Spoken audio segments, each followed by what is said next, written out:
Hey travelers, welcome back to The Rift here on Ghostlight.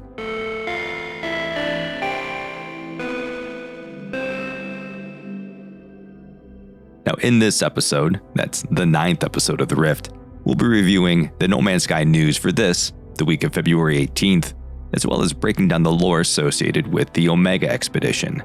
So let's get into it. To start, just this morning, Sean Murray announced over on Twitter that, due to an, quote, unexpected demand, No Man's Sky will see another free-to-play period this weekend. And that trial is live right now. It's unclear when this trial actually ends, but I think it's safe to assume this period will be the same duration as the last. I couldn't find anything official on that though. And moving on, this week saw several updates to the experimental branch.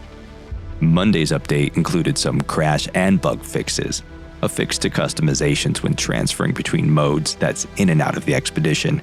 Now I experienced this firsthand, as my first playthrough on my main save retained all of the saved appearance customizations, but on my second playthrough on my alt, most of those customizations, many of which were purchased through the Quicksilver vendor or the autophage terminal, were reset to a default starter part.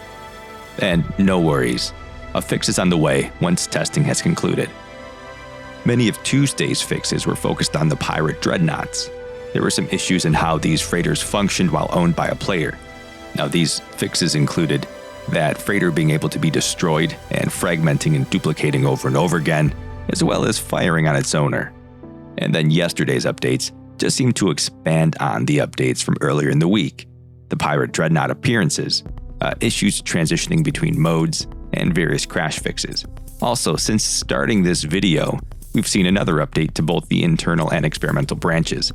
Now, the experimental branch is fixing an Xbox crash, as well as issues preventing players from saving their game, and an update to the OpenVR version. I didn't see any updates to the public on Steam, at least within the Mac version, and the PS5's last update was 6 days ago. So NoManSky.com still shows 4.51, which had the Xbox stability fix, so more on that later, I guess. Okay, it's time for the main story, breaking down the lore of the Omega expedition. Now, I should say, I had a real difficult time resolving the lore elements of this expedition with what's happening in the main story. There are certainly parallels, but as I said about the trial expedition, they just feel incomplete.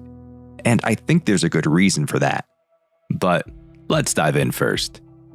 Upon waking up on the starter planet and locating your ship, you encounter an emergency log recording for iteration 4924X, or Leto, who is apparently a 98% match to us, the player, which causes the system to assume the deletion of this pilot was an error.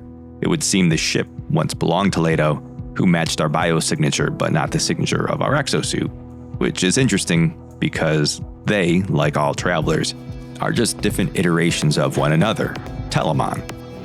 Anyway, so we continue with our various quests, all of which seem very reminiscent of the Awakenings missions of the main game, and eventually this leads us to meeting Nada and Polo.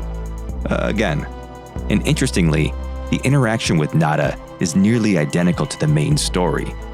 In fact, so much so that Leto just seems to be an analog for Artemis.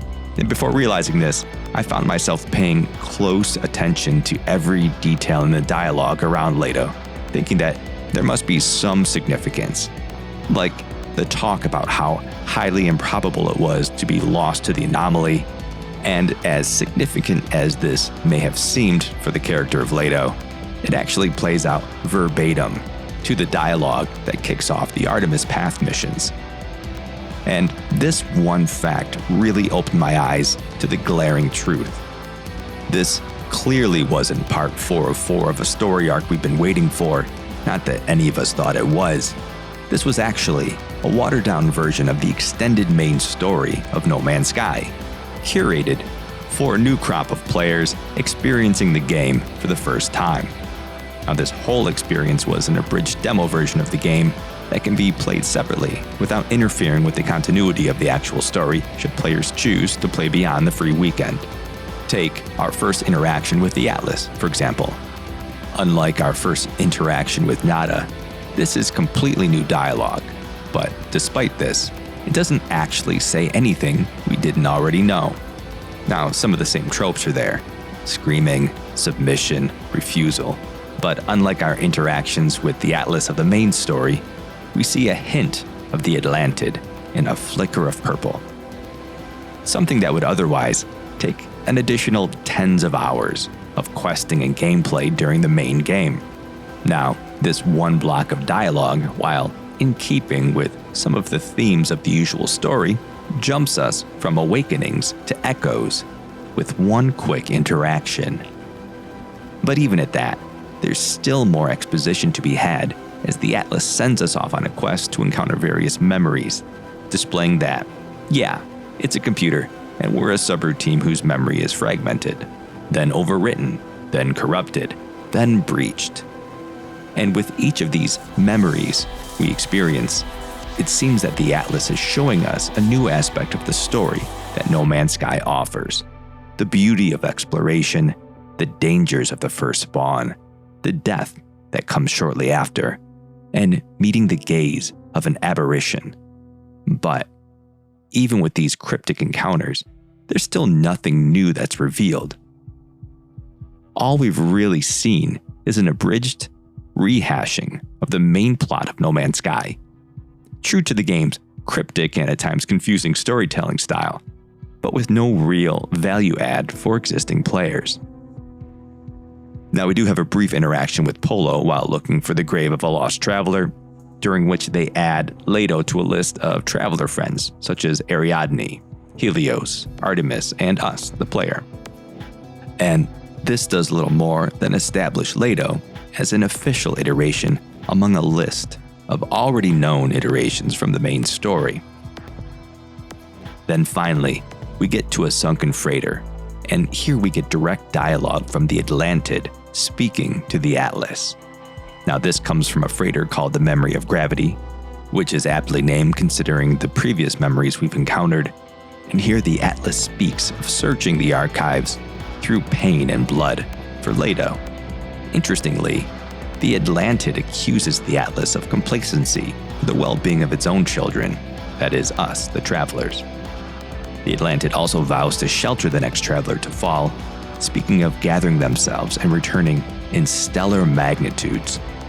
She even refers to the Atlas as Old One. Now, this interaction is unlike anything we've seen in the main game. Direct words from the Atlantid to the Atlas, giving us insight into her motivation and her intentions, showing us her defiance in the face of the Atlas, and that she's gaining strength in the void and preparing for her next move, her return, glittering in stellar magnitudes. And in the face of this information, this imminent conflict, the Atlas, well, says nothing, does nothing. It leaves us to our thoughts, and we decide that the answer must be further exploration, i.e., buy the game and keep playing. It's half off on most platforms, right? So again, I had some trouble fitting this into the known lore for No Man's Sky, and in the end, it's for good reason.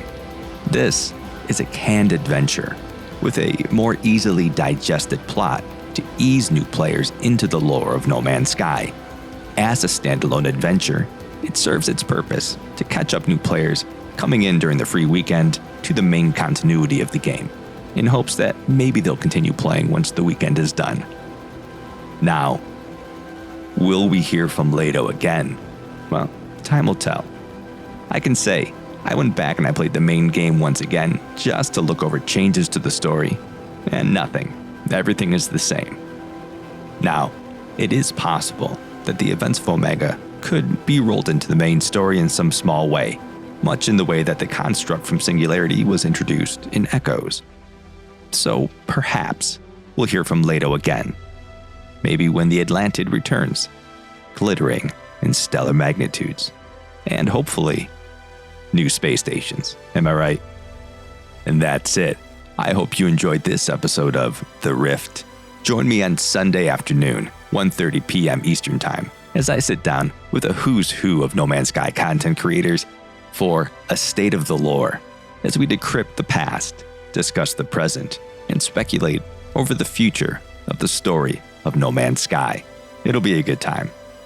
A big shout out to my YouTube members at the Riftwalker level, Ms. Merc, Raging Furball, and as always, dear Riftwalkers, I'll see you tonight.